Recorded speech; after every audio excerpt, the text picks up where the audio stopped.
Ante la presencia de un grupo guerrillero en los montes tucumanos, el Poder Ejecutivo de la Nación da comienzo en febrero de 1975 al Operativo Independencia. A partir de entonces, las Fuerzas Armadas se instalan en la provincia de Tucumán e inician sus acciones en la localidad de Faymayá. Formados de acuerdo con la doctrina de seguridad nacional que impulsa la Escuela de las Américas y basados en el plan de las Fuerzas Armadas francesas para combatir la guerrilla en Argelia, los militares argentinos empiezan a diseñar el aparato represivo más siniestro de la historia del país. Con el pretexto de combatir aquel foco guerrillero, el ejército despliega una violenta represión sobre varias poblaciones tucumanas. Ignorando los derechos civiles, detienen de manera ilegal a trabajadores, estudiantes, dirigentes políticos y sociales. Se lleva a muchos de ellos a una escuela rural abandonada, en donde son torturados y asesinados. De esta manera nacen los CCD, Centros Clandestinos de Detención, que a partir del golpe de Estado de marzo de 1976 se transforman en la estructura principal del terrorismo estatal para llevar adelante los crímenes más aberrantes, la desaparición forzosa de personas y el robo de niños.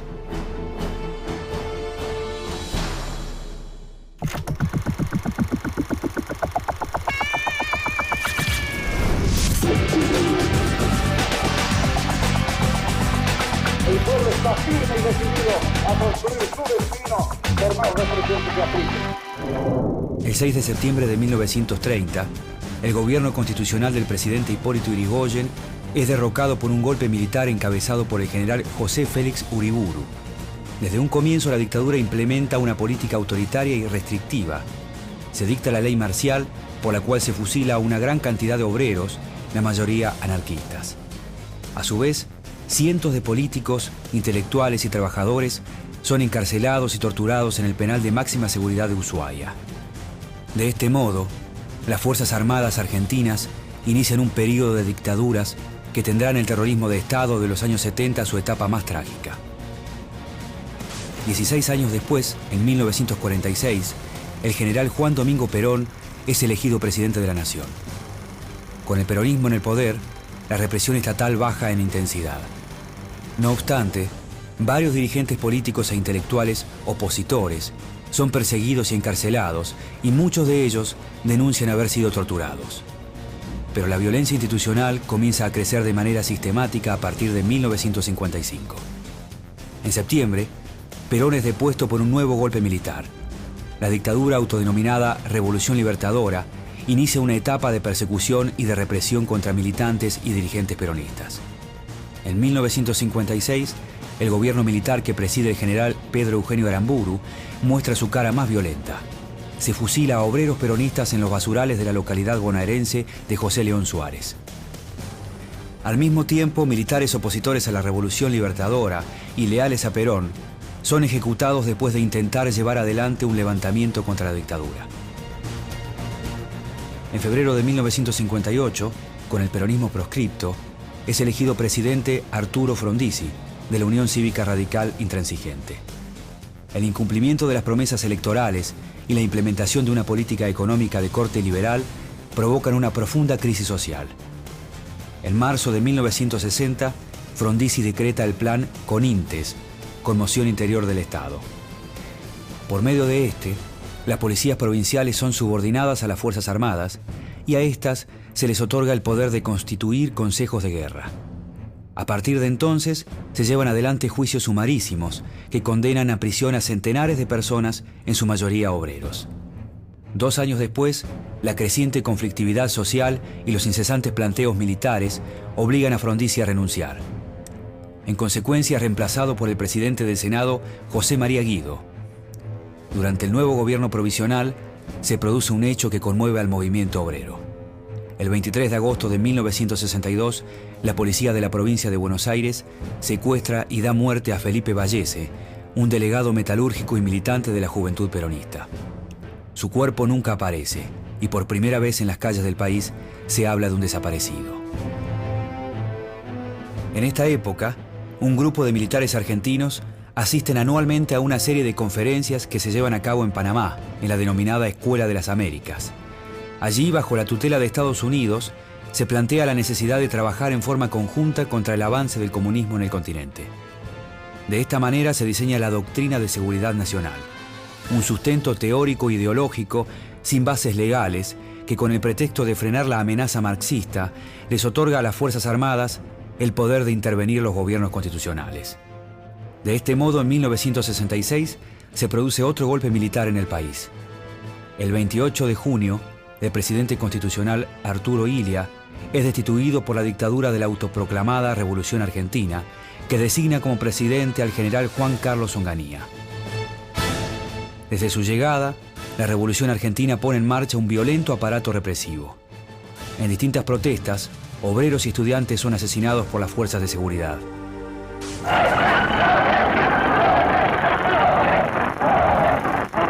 Los grupos ya más dispersos de manifestantes continúan con sus cánticos y gritos a pesar de las repetidas insinuaciones policiales de que deben desconcentrarse y abandonar este sitio. El malestar social se generaliza y a finales del mes de mayo de 1969 se produce el Cordobazo. Allí, obreros y estudiantes vencen la represión policial. Un número desconocido de muertos, heridos y detenidos es el saldo de esta insurrección urbana. Los sindicalistas más influyentes del levantamiento popular son enjuiciados por arbitrarios consejos de guerra que los condenan a duras penas en prisión. Luego del Cordobazo, las posturas políticas se radicalizan. Muchos jóvenes se incorporan a las distintas organizaciones guerrilleras que con el correr del tiempo aumentan su accionar. A mediados de mayo de 1970, una manifestación estudiantil es ferozmente reprimida en la ciudad de Córdoba. Más de 1000 estudiantes son detenidos en diferentes dependencias policiales. Allí, la D2, el Departamento de Información de la Policía de Córdoba, incrementa la persecución ideológica, las detenciones ilegales y la aplicación sistemática de la tortura. En 1971, la dictadura militar designa al general Agustín Lanusse como presidente de la nación. Durante su gobierno, el espiral de violencia sigue en aumento. Las acciones de las distintas organizaciones armadas son cada vez más osadas y espectaculares. Esto provoca que la dictadura intensifique la represión y, en el afán de frenar a la guerrilla, el Estado lleva adelante procedimientos policiales que comienzan a ser cuestionados. En este momento, el doctor Víctor Sazón dirige la reconstrucción del suceso. Ha llamado al personal policial que estuvo en este suceso, muchos de ellos vestidos en este momento en particular. Y ahí llega al auto que utilizaron en ese instante Bruso Ambisi, Belloni y Greco. Los 3 hombres que después murieron en este mismo lugar, en la zona del paraje de Milver, acá en Tigre.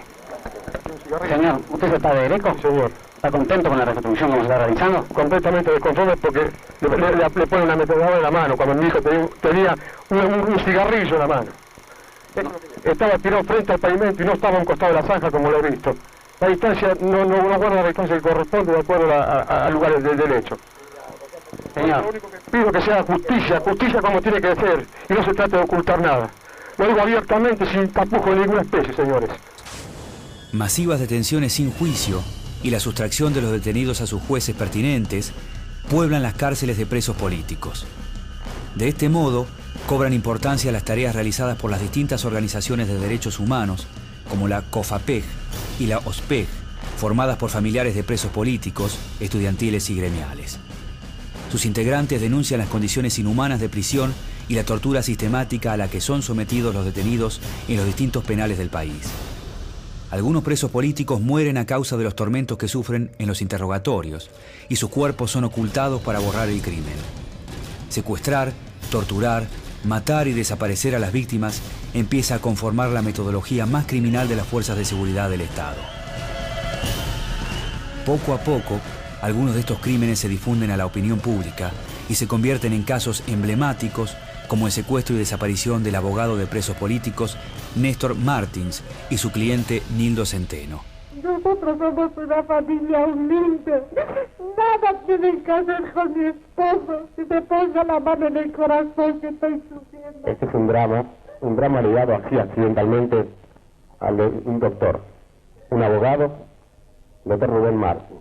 También está Nildo Centeno.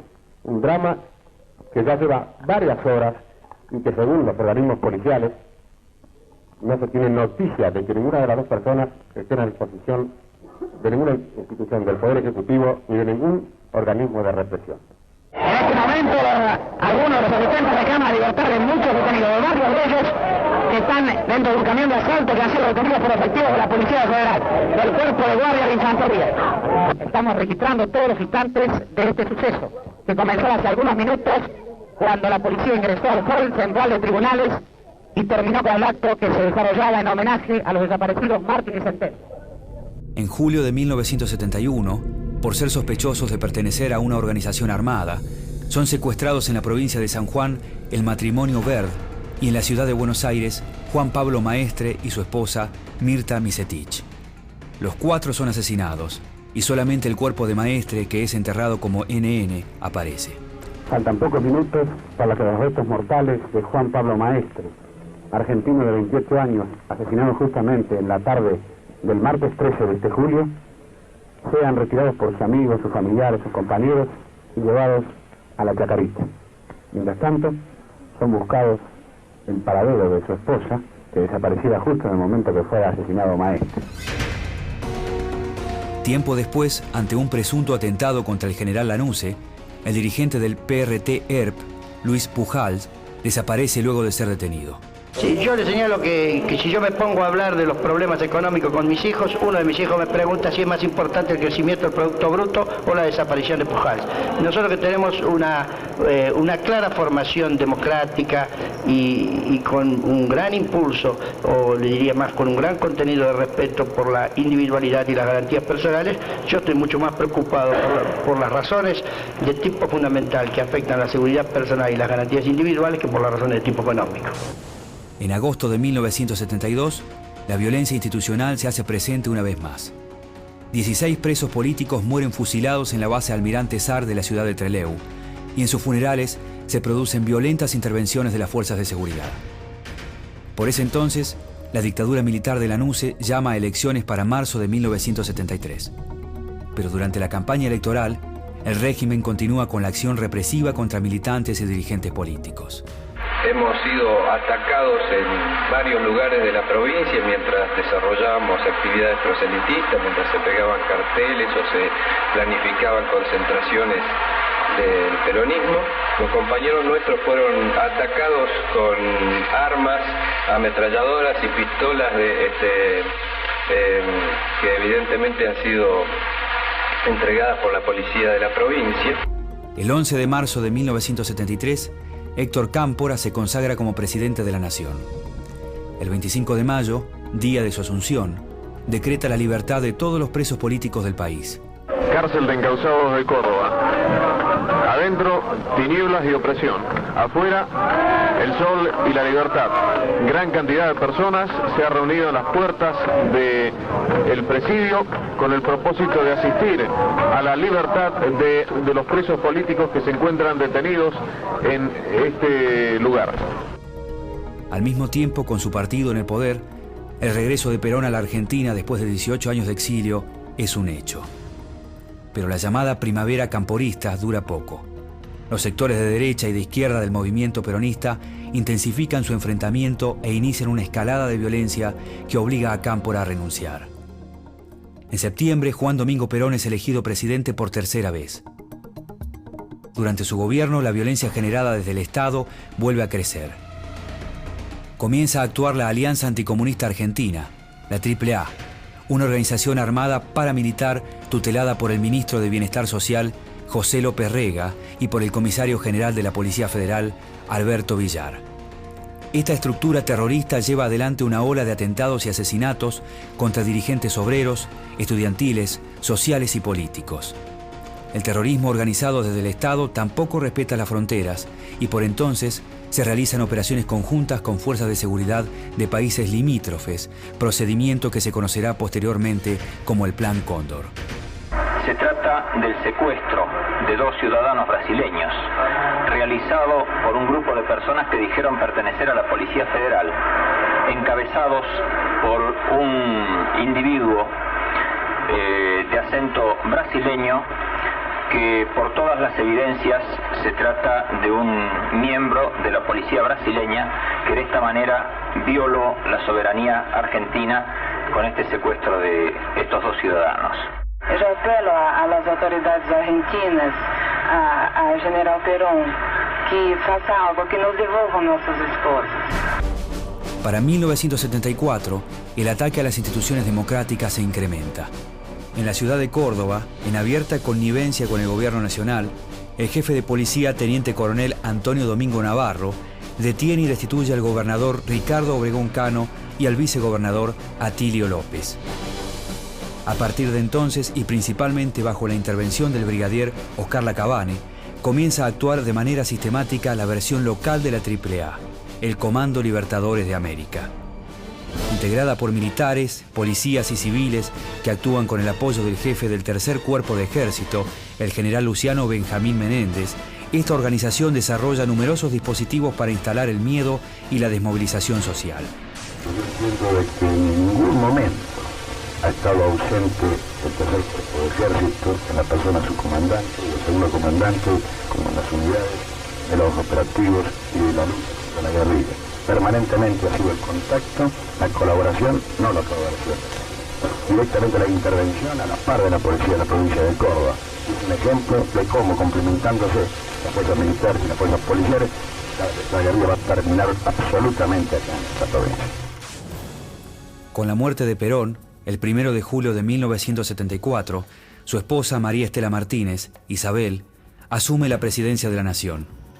Durante su gobierno, el terrorismo de las organizaciones paraestatales produce más de 400 asesinatos en todo el país. Para entonces, un foco guerrillero del Ejército Revolucionario del Pueblo, ERP, se instala en los montes tucumanos.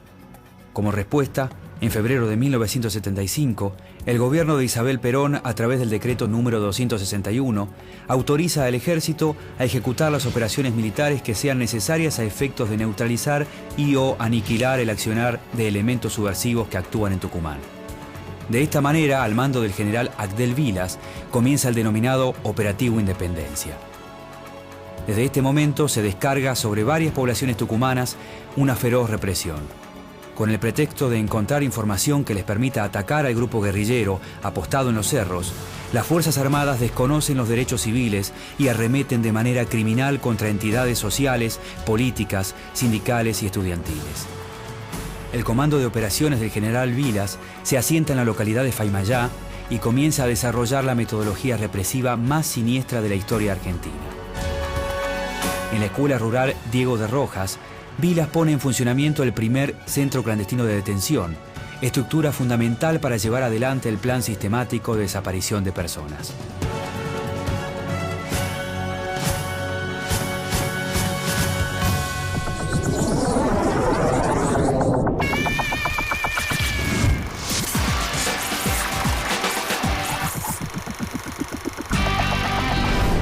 A finales de 1975, las acciones de la guerrilla en Tucumán están derrotadas. Agdel Vilas es reemplazado por el general Antonio Domingo Bussi, quien continúa e incrementa la represión en toda la provincia. Como ya lo dijo el comandante de la Quinta Brigada, el triunfo es inmediato. Es decir, se considera militarmente derrotada a la delincuencia subversiva, como dijo el general Bussi. Pienso que sí. Militarmente derrotada en todo el ámbito del país. Ahora, evidentemente, lo que tenemos que cuidar en estos momentos son las causas que provocan la subversión, como también se expresó anteriormente. El operativo Independencia se extiende a todo el país y, en consecuencia, los centros clandestinos se multiplican. Para comienzos de 1976, en varias ciudades se intensifican los allanamientos y las detenciones ilegales. En Córdoba, ante la desaparición simultánea de más de 20 personas, un grupo de familiares comienza a reclamar en distintas dependencias policiales y frente a las cárceles la aparición con vida de los detenidos.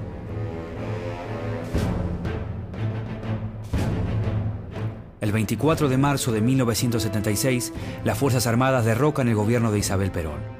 La nueva dictadura militar se autodenomina Proceso de Reorganización Nacional y por primera vez las tres Fuerzas Armadas conforman el gobierno con igual participación de poder. Así se constituye una junta de comandantes generales y es designado presidente de la Nación el general Jorge Rafael Videla. Regresad, sí, orgullosos y confiados a vuestras tareas cotidianas. Orgullosos por haber contribuido en forma decisiva a la lucha que el ejército emprendió contra la delincuencia subversiva, que perdida en la oscuridad de su alineación, busca sembrar el caos, destruir los valores de la argentinidad, minar nuestro concepto de patria y religión. Confiado que nuestro ejército continuará esta lucha hasta sus últimas consecuencias. Desde la llegada al poder, la dictadura, que cuenta con el apoyo de importantes sectores de la sociedad civil, impone el miedo y el terror. A través de una incesante propaganda, basada en la guerra contra el enemigo subversivo, la Junta de Comandantes logra fragmentar la opinión pública y detener la protesta social. Todo esto tiene un objetivo mayor: instalar un modelo económico que tiende a favorecer a los grupos más concentrados del poder financiero. Creo que ha sido una reunión en la cual un grupo de empresarios extranjeros ha escuchado la exposición de prácticamente todos los ministros del gobierno nacional y muchos de sus secretarios de Estado, y han mostrado una enorme apreciación de los adelantos que ha hecho la Argentina en el curso de estos últimos años en todos sus aspectos, no solo en el económico, sino también en el político y en todos los demás órdenes de gobierno. Las calles de las principales ciudades del país se pueblan de patrullas. Militares y civiles, muchos de ellos ex integrantes de la AAA y del Comando Libertadores de América, conforman los llamados grupos de tareas. A través de estos, miles de personas son secuestradas, torturadas y llevadas a los centros clandestinos de detención. La persecución ideológica alcanza niveles inéditos. Los potenciales enemigos subversivos abarcan no solo las organizaciones guerrilleras, sino también a dirigentes gremiales, sociales, políticos, religiosos, militares disidentes, intelectuales, artistas, periodistas, estudiantes, familiares y amigos de las víctimas. Las cárceles se pueblan de presos políticos y los centros clandestinos se transforman definitivamente en verdaderos campos de concentración. Así, la Escuela Mecánica de la Armada, ESMA, Campo de Mayo, La Perla, el Vesubio, el Pozo de Banfield, el Pozo de Quilmes, el Campo de la Ribera, el Olimpo, se convierten en centros de exterminio. Se instalan más de 500 de estos centros a lo largo de todo el país, los cuales dependen de la autoridad militar con jurisdicción en cada área. Funcionan en dependencias policiales, en asentamientos de las Fuerzas Armadas y en locales civiles. Los secuestrados arriban tabicados y son hacinados en condiciones inhumanas. De esta manera pierden la noción del espacio y del tiempo transcurrido. Se utilizan números para nominarlos y con ellos suprimen su identidad. Esta mecánica obedece a la necesidad de evitar que el nombre de los cautivos trascienda al exterior. Los detenidos deben soportar extensos interrogatorios. En estos son expuestos a constantes torturas físicas y psicológicas que comprenden simulacros de fusilamientos, exposición a la electricidad, violaciones y amenazas de muerte a familiares libres, entre otros tormentos. La mayoría de los secuestrados son asesinados en fusilamientos masivos y sus cuerpos se entierran en fosas comunes. Muchos aparecen en los diarios como extremistas muertos en ficticios enfrentamientos con las fuerzas de seguridad. Otros, aún con vida, son arrojados desde aviones al mar, a ríos o a lagos en los denominados vuelos de la muerte. Al mismo tiempo, dentro de los centros clandestinos de detención o en sus cercanías, se organizan maternidades clandestinas con médicos y enfermeras bajo mando militar. Allí se mantiene con vida hasta el momento del parto a las mujeres embarazadas detenidas, pero luego son asesinadas y sus hijos apropiados. Para ello, se confeccionan documentos falsos y de esta manera se suprime la verdadera identidad del recién nacido. Estos niños son entregados a parejas que en la mayoría de los casos son cómplices o encubridoras del asesinato de los padres biológicos. Se realizan adopciones ilegales y hasta algunos son inscriptos como hijos propios.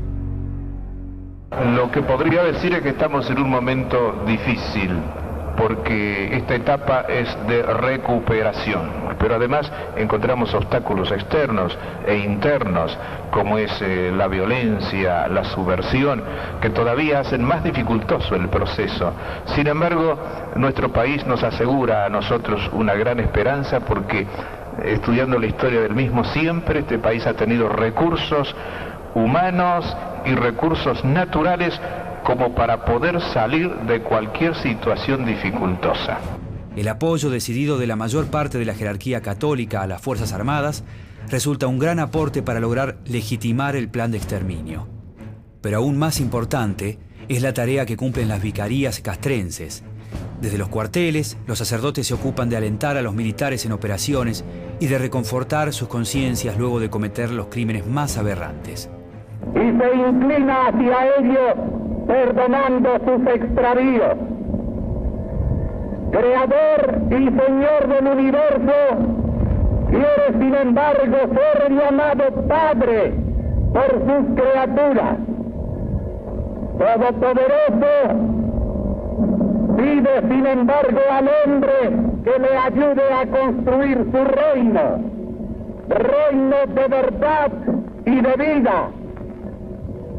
Como soldados cristianos de una patria nacida bajo el signo de la cruz de Cristo, reconocemos que con Él no se anda en tinieblas. Ante los masivos secuestros y desapariciones de personas, distintas organizaciones de derechos humanos comienzan a ejercer una fuerte oposición al régimen militar. La presentación de recursos de amparo ante la justicia y la publicación de solicitadas en los diarios son las primeras expresiones de estas organizaciones que instalan en la población el reclamo por la desaparición de personas. Al mismo tiempo, las reiteradas denuncias en el exterior por parte de grupos de exiliados y en especial las manifestaciones pacíficas de las madres y abuelas de Plaza de Mayo llaman la atención de la comunidad internacional. En nuestro país han desaparecido personas. Esta es una tristísima realidad, pero que objetivamente debemos reconocer. Tal vez lo difícil sea explicar el por qué y por vía de quién esas personas han desaparecido. Que todavía no sé dónde está mi hijo. Se han muerto nuestros hijos, que nos digan, pero que no nos dejen en esta incertidumbre. Yo tengo 2 hijas desaparecidas. Deberíamos saber dónde está y nunca más supe nada. 2 años va a ser. De esta manera, en agosto de 1979, el gobierno militar se ve obligado a permitir una inspección de la Comisión Interamericana de Derechos Humanos. Ante la visita de este organismo, la dictadura decide desmantelar la mayoría de los centros clandestinos de detención. La comisión se reúne con las autoridades militares, establece contactos con la prensa, con organismos de derechos humanos y con representantes de la Iglesia y de organizaciones gremiales. Además, visita distintos centros militares del país de los que se presume que allí funcionan centros clandestinos de detención. El informe evidencia ante el mundo los crímenes de la dictadura. Denuncia violaciones masivas y sistemáticas de los derechos humanos, entre las cuales se destaca la desaparición de personas. En diciembre de 1983, la dictadura militar llega a su término. Asume como presidente de la nación Raúl Alfonsín. Con el retorno de la democracia, son descubiertos en distintos puntos del país una gran cantidad de centros clandestinos de detención. Y con estos, los crímenes cometidos por el Estado argentino a través de sus Fuerzas Armadas se hacen visibles.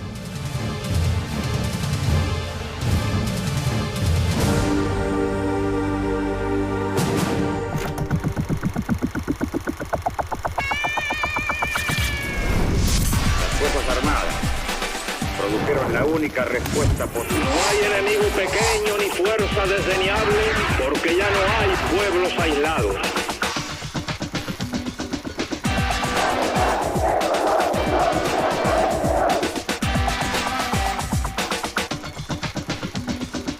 Hemos llegado a la Revolución Argentina